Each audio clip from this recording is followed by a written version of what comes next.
standing here in the Foreshore, Cape Town, and I'm with Robert Silk, architect of his newest project, Zeeland Pier. And today he's going to tell us a bit more about what's going on in this area of town. I just want to get started by you telling us a bit more about the area, the Foreshore, how it's kind of evolved over the past few years. I mean, I know it's the best easy access in and out of the city so far as highways go, and as far as gridlock traffic goes, it's way better than Strand. So maybe you can just tell us a bit more about how this area's grown. I'd say we're probably standing at the epicenter of new development in the Cape Town city centre. I mean, Cape Town's basically got two CBDs. We've got the old city at the top, and we've got the Foreshore by the sea. The Foreshore was reclaimed land from around about the 1930s, 1940s, unencumbered by heritage or planning constraints, or unencumbered by painful history, actually. It's a fresh slate in terms of, city development, and a lot of the new investment in the new CBD has been in the Foreshore, as close as possible to the harbour, the new convention centre. And that prosperity and the redevelopment of corporate buildings such as Vodacom and Standard Bank is working its way back from the sea up this Herengracht, which is kind of Cape Town's Las Ramblas from Barcelona, Incredible amount of civic social investment has taken place here in terms of all of this landscaping and trees, the wide open spaces, to the extent that while you're in the city centre, you're kind of not in the city centre. Yeah.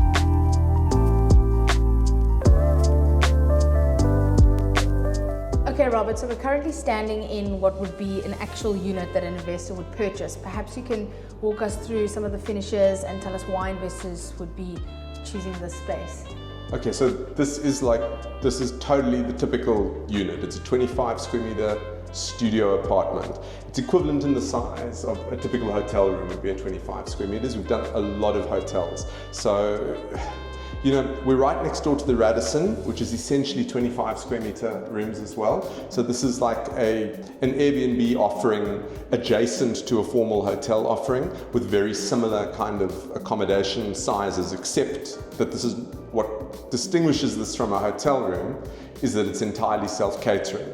And we're not just making a concession to self-catering or a concession to having a kitchenette. We actually decided we're going to put in a proper kitchen and make these flats livable. We're not like getting off on the idea of making flats as tiny as possible. 25 square meters is a good solid size. We're not priding ourselves on how small one can make the units. Just this building has naturally sliced itself up into these hotel room sizes. And we don't want to put in a kitchen that you can suffer. We want to put in like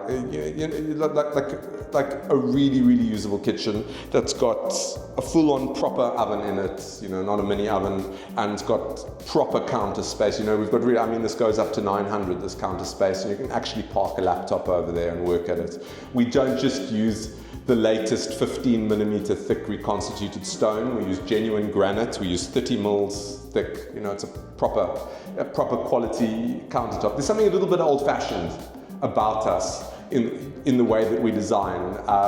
This building and this part of the Foreshore came from the 1940s and 1950s. It's kind of late Art Deco-y in the way it's done. And there's something old-fashioned in the aesthetics. So we've got herringbone floors, as you would have in the period. Oak finish herringbone, where the arrow in the herringbone is always pointing to your city view or to your mountain view.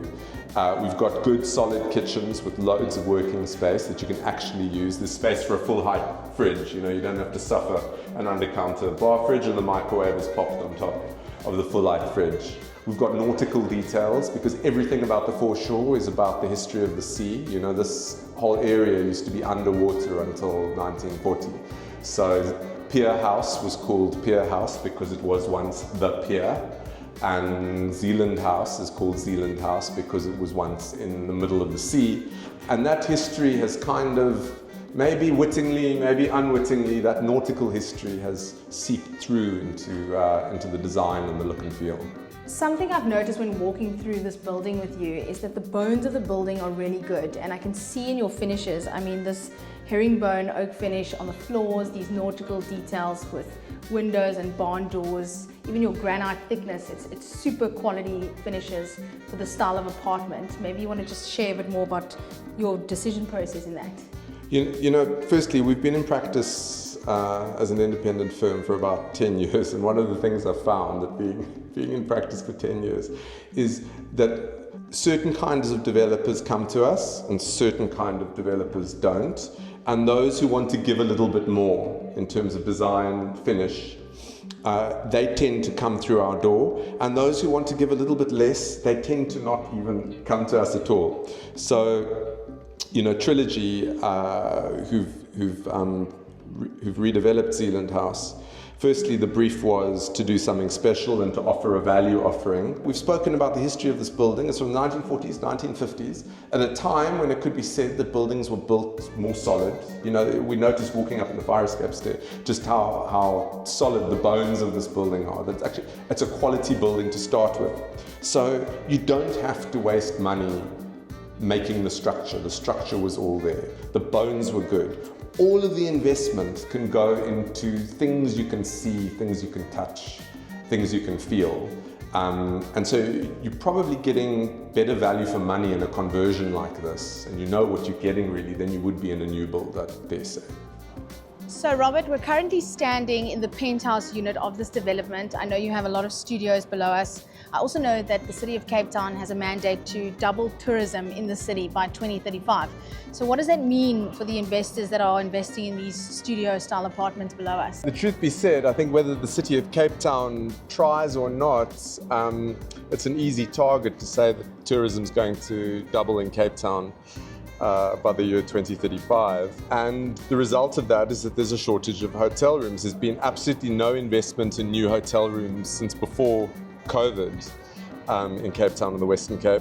You can see, okay, so we're standing on a penthouse level of Zeeland Pier with the city in the background, and in how many South African city centres are they building brand new glass skyscrapers of a quality that, you know, could easily, I mean, you could put this in New York. So we've got the brand new head office of Edward Nathan Sonnenberg's national law firm directly behind us. The blue glass building in the background, that's FNB's Portside, their Western Cape head office, which may sooner or later be the national head office, if the rumours are true. And you've got the waterfront behind us as well, and we are probably 7 minutes walk from Investec's new head office in the waterfront. And by saying that, we are 7 minutes walk from the waterfront itself. We're currently standing with the most beautiful view of Table Mountain, and we are on one of the penthouses at Zeeland Pier. Robert, can you please tell us a bit more about these penthouse offerings that you have here? We are standing 12 stories above Cape Town Central City with views whichever way you look. There's the harbour, there's the mountain, and there's the shining lights of the city with the waterfront in the background. And the penthouses, they basically, you know, following in the nautical theme of the development, the penthouses are conceived like the top deck on a cruise ship. So we're definitely going for nautical cruise ship vibes with these penthouses.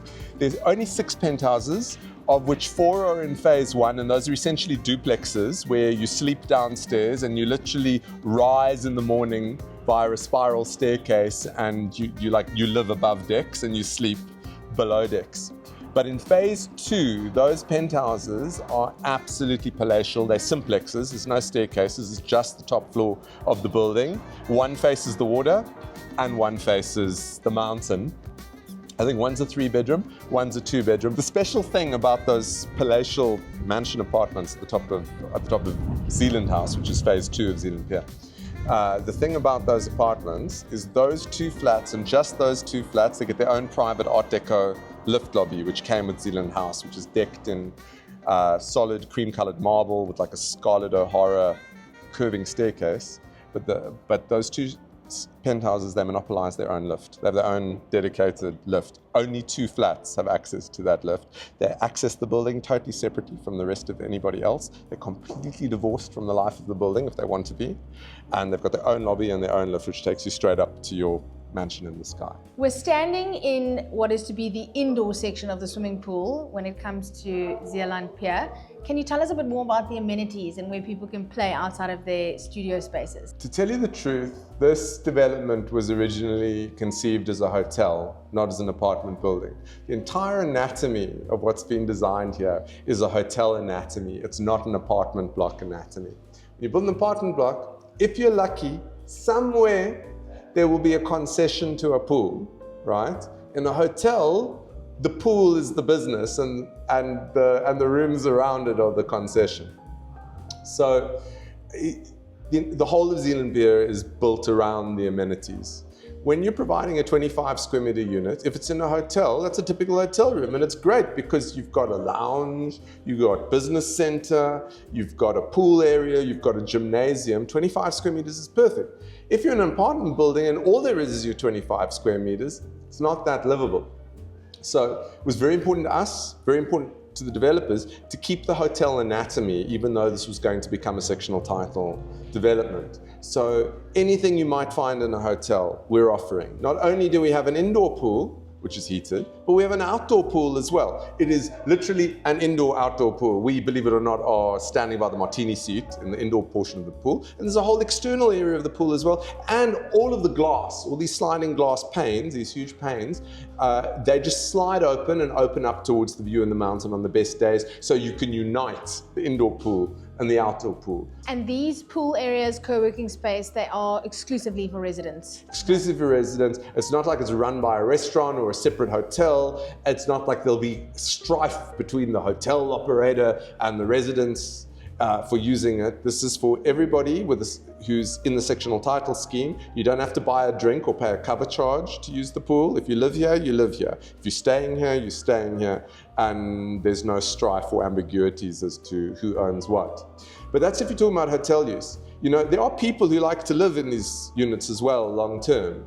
And you literally, even for a long-term tenant, you can get an incredible premium for people who want to live a hotel lifestyle, who want access to the pool, want access to the gym, want to meet people when they use the pool, etc., etc. It's a totally different way of living for a long-term tenant. And we found in the Onyx, for example, which is just next door down the road, that long-term tenants are prepared to pay a short-term premium to live in a hotel-style environment. I completely get what you're saying, because with the first phase of Zeeland, we've already seen capital growth of north of 500,000 Rand per unit. So I can imagine the same thing happening in this exact position. Totally. The developers from day one wanted to offer a value proposition. They wanted to sell at a price that leaves a little bit of meat on the bone for the buyer and the investor to actually make his return, whether he's doing long-term or short-term rent. And once people, by the time they've taken transfer, to have already made a bit of capital growth. And we are tremendous. We're not upset people have made this money that the developer could have made. We are thrilled that the buyers who've invested in the stream are already reaping the rewards before having made their first bond payment. Yeah. Perhaps you can tell us a bit more about the CCID and how their operating in the foreshore is going to increase the values of these units as well as improve the surrounding area. I already know that they've been operating for over 20 years and they employ almost 1,000 people to work on the streets indirectly and directly. So maybe you can let us know a bit more about that. Yeah, the Central City Improvement District, I mean, just professionally, I've been working with them for over 20 years now. The first major redevelopment of a corporate head office that we were involved in was the old Mutual building, which was converted into apartments around about 2003, 2004. And that was an opportunity that was already unlocked by the fact that the CCID had started operation. It's been the most incredible catalytic force for the centre of Cape Town. It's one of the reasons why Cape Town City Centre distinguishes itself from all other city centres in the country, and why investment and business nationally is coalescing in Cape Town City Centre. You know, it's not rocket science what they do. They keep the streets clean, they keep the streets safe, they maintain things that are broken. It's really, really simple stuff. And then moreover, they let people know that they're doing it. Really appreciate your time today, Robert. It's incredible to see your vision coming to life and what you're doing here. And I think what you're doing for the Foreshore is incredible too. So thanks so much for your time today.